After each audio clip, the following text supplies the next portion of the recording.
Have you ever wondered how your food is made? Let's take a look at the food factory line process. It all starts with importing raw materials. The ingredients are then cleaned, sorted, and stored in the warehouse. Next, the ingredients are mixed and processed. This can include cooking, adding flavors, and packaging.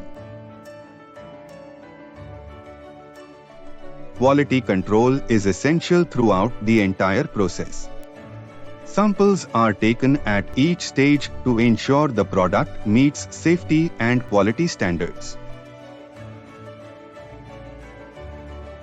Finally, the finished product is packaged and stored in the warehouse. It's then shipped to retailers and distributors. So, the next time you enjoy your favorite snack or meal, you'll have a better understanding of how it was made. Fascinating, isn't it?